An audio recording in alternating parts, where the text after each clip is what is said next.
Okay, so today I am doing something totally new. I am sitting in the car.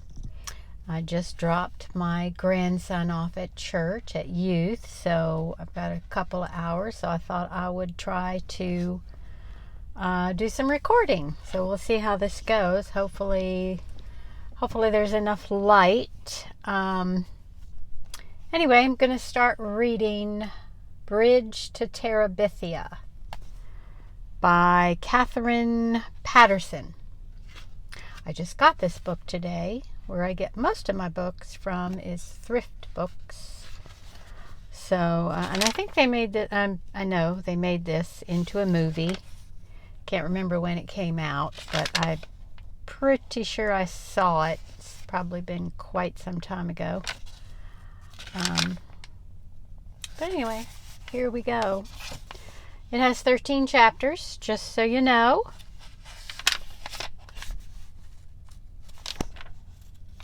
It's kind of an old book. It makes a lot of noise, so sorry about that. So chapter 1 is Jesse Oliver Aarons Jr. Baroom, baroom, baroom, barippity, barippity, barippity, barippity. Good. His dad had the pickup going. He could get up now.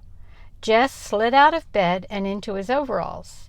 He didn't worry about a shirt because once he began running, he would be hot as popping grease even if the morning air was chill. Or shoes because the bottoms of his feet were by now as tough as his worn-out sneakers. "Where are you going, Jess?" Maybelle lifted herself up sleepily from the double bed where she and Joyce Ann slept. "Shh," he warned. The walls were thin. Mama would be mad as flies in a fruit jar if they woke her up this time of day. He patted Maybelle's hair and yanked the twisted sheet up to her small chin. Just over the cow field, he whispered. Maybelle smiled and snuggled down under the sheet. "Gonna run?" "Maybe." Of course he was going to run. He had gotten up early every day all summer to run. He figured if he worked at it, and Lord, had he worked, he could be the fastest runner in the 5th grade when school opened up. He had to be the fastest, not one of the fastest or next to the fastest, but the fastest, the very best. He tiptoed out of the house.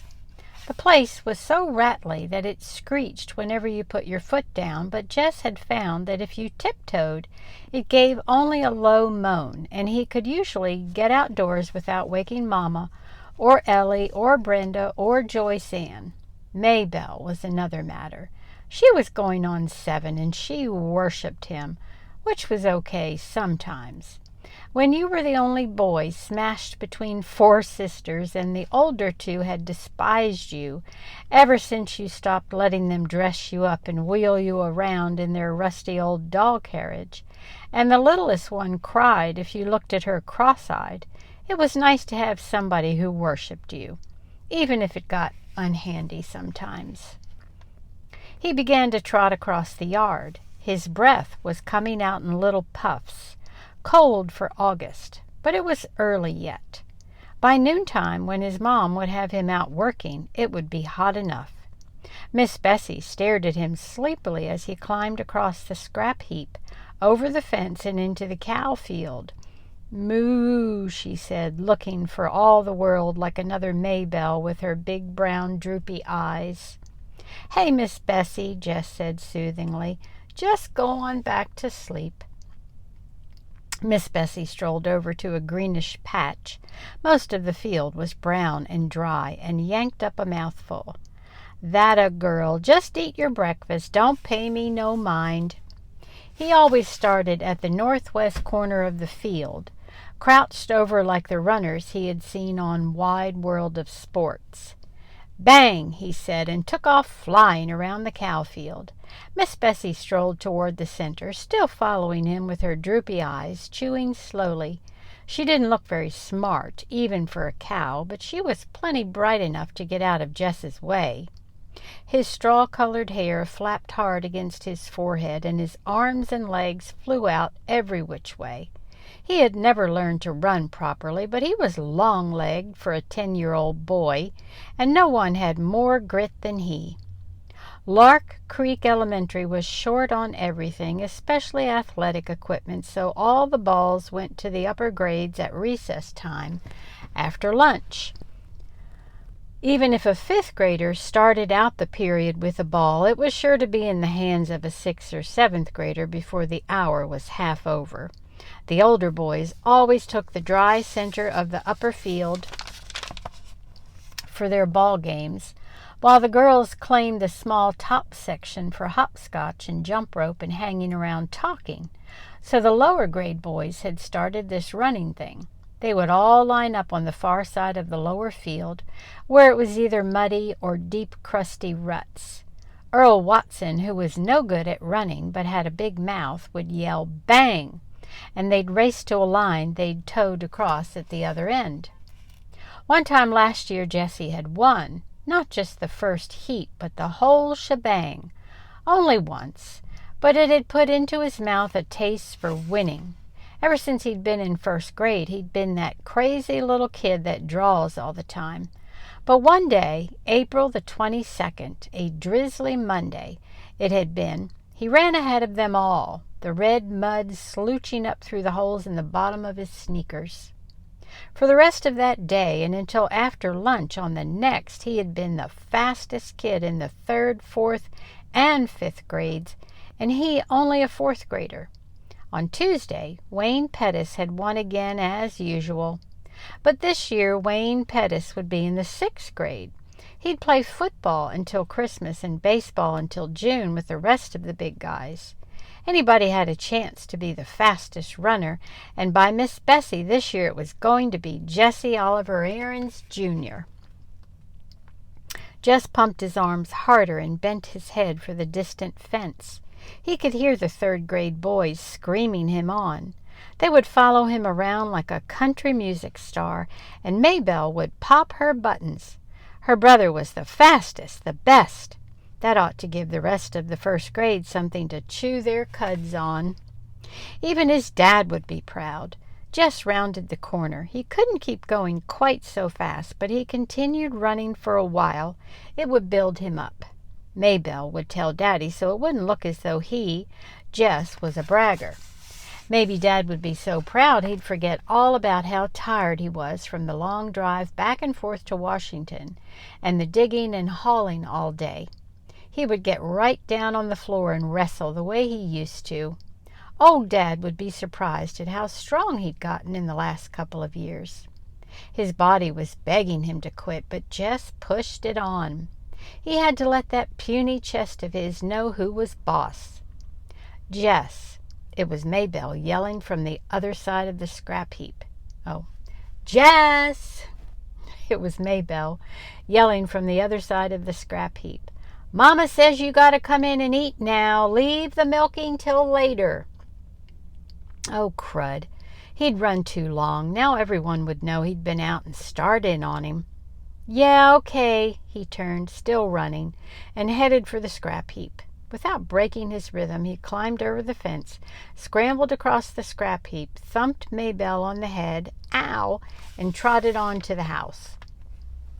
Well, look at the big Olympic star, said Ellie, banging 2 cups onto the table so that the strong black coffee sloshed out, sweating like a knock-kneed mule. Jess pushed his damp hair out of his face and plunked down on the wooden bench. He dumped 2 spoonfuls of sugar into his cup and slurped to keep the hot coffee from scalding his mouth. Ooh, Mama, he stinks. Brenda pinched her nose with her pinky crooked delicately. Make him wash. Get over here to the sink and wash yourself, his mother said without raising her eyes from the stove, and step on it. These grits are scorching the bottom of the pot already. Mama, not again, Brenda whined. Lord, he was tired. There wasn't a muscle in his body that didn't ache. You heard what Mama said, Ellie yelled at his back. I can't stand it, Mama, Brenda. Again, I think I need to turn on the light already. Sorry if that's too bright. I can't stand it, Mama. Brenda again. Make him get his smelly self off this bench. Jess put his cheek down on the bare wood of the tabletop. Jessie! His mother was looking now. And put on a shirt. Yes'm. He dragged himself to the sink. The water he flipped on his face and up his arms pricked like ice. His hot skin crawled under the cold drops. Maybelle was standing in the kitchen door watching him. Get me a shirt, Maybelle. She looked as if her mouth was set to say no, but instead she said, You shouldn't ought to beat me in the head, and went off obediently to fetch his T-shirt. Good old Maybelle. Joyce Ann would have been screaming yet from that little tap. 4-year-olds were a pure pain. I got plenty of chores needs doing around here this morning, his mother announced as they were finishing the grits and red gravy. His mother was from Georgia and still cooked like it. Oh, Mama, Ellie and Brenda squawked in concert. Those girls could get out of work faster than grasshoppers could slip through your fingers. Mama, you promised me and Brenda we could go to Millsburg for school shopping. You ain't got no money for school shopping. Mama, we're just going to look around. Lord, he wished Brenda would stop whining so. Christmas. You don't want us to have no fun at all. Any fun, Ellie corrected her primly.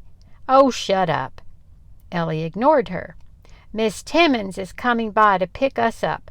I told Lolly Sunday you said it was okay. I feel dumb calling her and saying you changed your mind. Oh, all right, but I ain't got no money to give you. Any money, something whispered inside Jess's head. I know, Mama. We'll just take the $5 Daddy promised us. No more than that. What $5? Oh, Mama, you remember. Ellie's voice was sweeter than a melted Mars bar. Daddy said last week we girls were going to have something for school. Oh, take it, his mother said angrily, reaching for her cracked vinyl purse on the shelf above the stove. She counted out 5 wrinkled bills. Mama, Brenda was starting again, can't we have just one more so it'll be 3 each? No! Mama, you can't buy nothing for $2.50. Just one little pack of notebook papers gone up to... No! Ellie got up noisily and began to clear the table. Your turn to wash, Brenda, she said loudly. Aw, Ellie. Ellie jabbed her with the spoon. Jessie saw that look. Brenda shut up her wine halfway out of her rose-luster lipsticked mouth. She wasn't as smart as Ellie, but even she knew not to push Mama too far. Which left Jess to do the work as usual. Mama never sent the babies out to help, although if he worked it right, he could usually get Maybelle to do something. He put his head down on the table. The running had done him in this morning. Through his top ear came the sound of the Timmonses' old Buick. Once oil, his dad would say. And the happy buzz of voices outside the screen door as Ellie and Brenda squashed in among the 7 Timmonses. It's hard to say, Timmonses. All right, Jessie, get your lazy self off that bench. Miss Bessie's bag is probably dragging ground by now, and you still got beans to pick. Lazy? He was the lazy one? He gave his poor dead weight of a head 1 minute more on the tabletop. Jessie! Okay, Mama, I'm going. It was Maybelle who came to tell him in the bean patch that people were moving into the old Perkins place down on the next farm. Jess wiped his hair out of his eyes and squinted. Sure enough, a U-Haul was parked right by the door, one of those big jointed ones. These people had a lot of junk, but they wouldn't last. The Perkins place was one of those ratty old country houses you moved into because you had no decent place to go, and moved out of as quickly as you could. He thought later how peculiar it was, that here was probably the biggest thing in his life, and he had shrugged it off as nothing. The flies were buzzing around his sweating face and shoulders. He dropped the beans into the bucket and swatted with both hands. Get me my shirt, Maybelle. The flies were more important than any U-Haul. Maybelle jogged to the end of the row and picked up his T-shirt from where it had been discarded earlier. She walked back, holding it with 2 fingers way out in front of her. "Ooh, it stinks," she said, just as Brenda would have. "Shut up," he said, and grabbed the shirt away from her. Okay. I'm going to go on and read chapter 2 after a drink of water.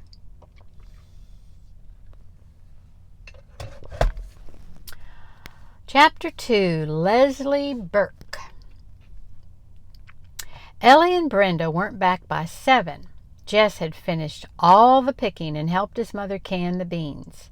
She never canned, except when it was scalding hot anyhow, and all the boiling turned the kitchen into some kind of hellhole. Of course her temper had been terrible, and she had screamed at Jess all afternoon, and was now too tired to fix any supper. Jess made peanut butter sandwiches for the little girls and himself, and because the kitchen was still hot and almost nauseatingly full of bean smell, the 3 of them went outside to eat. The U-Haul was still out by the Perkins place. He couldn't see anybody moving outside, so they must have finished unloading. "I hope they have a girl, 6 or 7, said Maybelle. "I need somebody to play with." "You got Joyce Ann." "I hate Joyce Ann. She's nothing but a baby." Joyce Ann's lip went out. They both watched it tremble.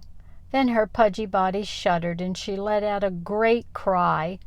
"Who's teasing the baby?" his mother yelled out the screen door. Jess sighed and poked the last of his sandwich into Joyce Ann's open mouth. Her eyes went wide, and she clamped her jaws down on the unexpected gift. Now maybe he could have some peace. He closed the screen door gently as he entered and slipped past his mother, who was rocking herself in the kitchen chair watching TV. In the room he shared with the little ones, he dug under his mattress and pulled out his pad and pencils. Then, stomach down on the bed, he began to draw. Jess drew the way some people drink whiskey. The piece would start at the top of his muddled brain and seep down through his tired and tensed-up body. Lord, he loved to draw. Animals mostly. Not regular animals like Miss Bessie or the chickens, but crazy animals with problems. For some reason, he liked to put his beasts into impossible fixes. Uh-oh. Uh-oh-dy. I think I need to start my car. My light got too hot. I lost my place. Okay. Excuse me. This one was a hippopotamus just leaving the edge of the cliff, turning over and over, you could tell by the curving lines, in the air toward the sea below where surprised fish were leaping goggle-eyed out of the water. There was a balloon over the hippopotamus where his head should have been, but his bottom actually was. "Oh," it was saying, "I seem to have forgot my glasses." Jessie began to smile. If he decided to show it to Maybelle, he would have to explain the joke, but once he did, she would laugh like a live audience on TV. He would like to show his drawings to his dad, but he didn't dare. When he was in 1st grade, he had told his dad that he wanted to be an artist when he grew up. He'd thought his dad would be pleased. He wasn't. "What are they teaching in that darn school?" There's another word here, but I'm not going to say it. He had asked. "Bunch of old ladies turning my only son into some kind of a..." He had stopped on the word, but Jessie had gotten the message. It was one you didn't forget, even after 4 years. The devil of it was that none of his regular teachers ever liked his drawings. When they'd catch him scribbling, they'd screech about waste, wasted time, wasted paper, wasted ability. Except Miss Edmonds, his music teacher. She was the only one he dared show anything to, and she'd only been at school 1 year, and then only on Fridays. Miss Edmonds was one of his secrets. He was in love with her. Not the kind of silly stuff Ellie and Brenda giggled about on the telephone. This was too real and too deep to talk about, even to think about very much. Her long, swishy black hair and blue eyes. She could play the guitar like a regular recording star, and she had this soft, floaty voice that made Jess squish inside. Lord, she was gorgeous, and she liked him too. One day last winter, he had given her one of his pictures. Just shoved it into her hand after class and run. The next Friday, she had asked him to stay a minute after class. She said he was unusually talented, and she hoped he wouldn't let anything discourage him, but would keep it up. That meant Jess believed that she thought he was the best.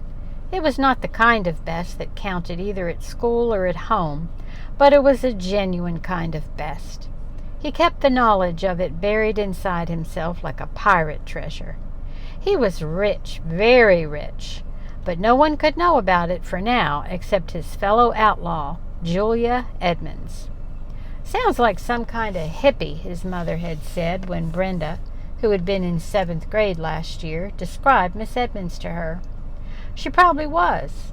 Jess wouldn't argue that, but he saw her as a beautiful wild creature who had been caught for a moment in that dirty old cage of a schoolhouse, perhaps by mistake. But he hoped, he prayed she'd never get loose and fly away. He managed to endure the whole boring week of school for that 1/2 hour on Friday afternoons when they'd sit on the worn-out rug on the floor of the teacher's room. There was no place else in the building for Miss Edmonds to spread out all her stuff. And sing songs like "My Beautiful Balloon," "This Land is Your Land," "Free to Be You and Me," "Blowing in the Wind," and because Mr. Turner, the principal, insisted, "God Bless America." Miss Edmonds would play her guitar and let the kids take turns on the auto harp, the triangles, cymbals, tambourines, and bongo drum. Lord, could they ever make a racket? All the teachers hated Fridays, and a lot of the kids pretended to. But Jess knew what fakes they were, sniffing hippie and peacenik, even though the Vietnam War was over and it was supposed to be okay again to like peace. The kids would make fun of Miss Edmonds' lack of lipstick or the cut of her jeans. She was, of course, the only female teacher anyone had ever seen in Lark Creek Elementary wearing pants. In Washington and its fancy suburbs, even in Millsburg, that was okay, but Lark Creek was the backwash of fashion. It took them a long time to accept there what everyone could see by their TVs was okay anywhere else. So the students of Lark Creek Elementary sat at their desks all Friday, their hearts thumping with anticipation as they listened to the joyful pandemonium pouring out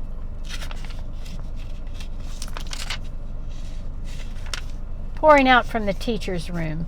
Spent their allotted half hours with Miss Edmonds under the spell of her wild beauty and in the snare of her enthusiasms, and then went out and pretended that they couldn't be suckered by some hippie in tight jeans with makeup all over her eyes but none on her mouth.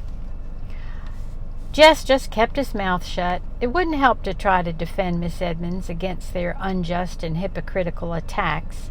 Besides, she was beyond such stupid behavior. It couldn't touch her. But whenever possible, he stole a few minutes on Friday just to stand close to her and hear her voice, soft and smooth as suede, assuring him that he was a neat kid. "We're alike," Jess would tell himself, "me and Miss Edmonds. Beautiful Julia." The syllables rolled through his head like a ripple of guitar chords. "We don't belong at Lark Creek, Julia and me. You're the proverbial diamond in the rough," she'd said to him once, touching his nose lightly with the tip of her electrifying finger. But it was she who was the diamond, sparkling out of that muddy, grassless, dirty brick setting. "Jessie!" Jess shoved the pad and pencils under his mattress and lay down flat, his heart thumping against the quilt. His mother was at the door. "You milk yet?" He jumped off the bed. "Just going to." He dodged around her and out, grabbing the pail from beside the sink and the stool from beside the door before she could ask him what he'd been up to. Lights were winking out from all 3 floors of the old Perkins place. It was nearly dark. Miss Bessie's bag was tight. She was fidgeting with discomfort.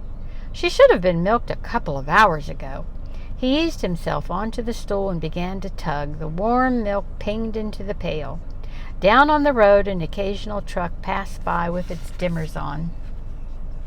His dad would be home soon, and so would those cagey girls who managed somehow to have all the fun and leave him and their mother with all the work. He wondered what they had bought with all their money. Lord, what he wouldn't give for a new pad of real art paper and a set of those marking pens, color pouring out onto the page as fast as you could think it. Not like stubby school crayons you had to press down on till somebody... There's some bad words in here that I'm not going to say. That you had to press down on till somebody griped about your breaking them. A car was turning in. It was the Timmonses. I should have picked another last name. That one's hard to say plural. The girls had beat Dad home. Jess could hear their happy calls as the car doors slammed. Mama would fix them supper, and when he went in with the milk, he'd find them all laughing and chattering. Mama'd even forget she was tired and mad. He was the only one who had to take that stuff. Sometimes he felt so lonely among all these females. Even the one rooster had died, and they hadn't yet gotten another. With his father gone from sun-up until well past dark, who was there to know how he felt? Weekends weren't any better. His dad was so tired from the wear and tear of the week and trying to catch up around the place that when he wasn't actually working, he was sleeping in front of the TV. "Hey, Jessie." Maybelle, the dumb kid, wouldn't even let you think privately. "What do you want now?" He watched her shrink 2 sizes. "I got something to tell you." She hung her head. "You ought to be in bed," he said huffily, mad at himself for cutting her down. Ellie and Brenda came home. Why couldn't he quit picking on her? But her news was too delicious to let him stop her sharing it. Ellie bought herself a see-through blouse, and Mama's throwing a fit. Good, he thought. That ain't nothing to cheer about, he said. Barippity, barippity, barippity. "Daddy!" Maybelle screamed with delight and started running for the road. Jess watched his dad stop the truck, lean over to unlatch the door so Maybelle could climb in. He turned away. Darn lucky kid. She could run after him and grab him and kiss him. It made Jess ache inside to watch his dad grab the little ones to his shoulder or lean down and hug them. It seemed to him that he had been thought too big for that since the day he was born. When the pail was full, he gave Miss Bessie a pat to move her away. Putting the stool under his left arm, he carried the heavy pail carefully so none of the milk would slop out. "Mighty late with the milking, aren't you, son?" It was the only thing his father said directly to him all evening. The next morning, he almost didn't get up at the sound of the pickup. He could feel, even before he came fully awake, how tired he still was. But Maybelle was grinning at him, propped up on one elbow. "Ain't you going to run?" she asked. "No," he said, shoving the sheet away. "I'm going to fly." Because he was more tired than usual, he had to push himself harder. He pretended that Wayne Pettis was there, just ahead of him, and he had to keep up. His feet pounded the uneven ground, and he thrashed his arms harder and harder. He'd catch him. "Watch out, Wayne Pettis," he said between his teeth. "I'll get you. You can't beat me." "If you're so afraid of the cow," the voice said, "why don't you just climb the fence?" He paused in midair like a stop-action TV shot and turned, almost losing his balance to face the questioner, who was sitting on the fence nearest the old Perkins place, dangling bare brown legs. The person had jaggedy brown hair cut close to its face and wore one of those blue undershirt-like tops with faded jeans cut off above the knees. He couldn't honestly tell whether it was a girl or a boy. "Hi," he or she said, jerking his or her head toward the Perkins place. "We just moved in." Jess stood where he was, staring. The person slid off the fence and came toward him.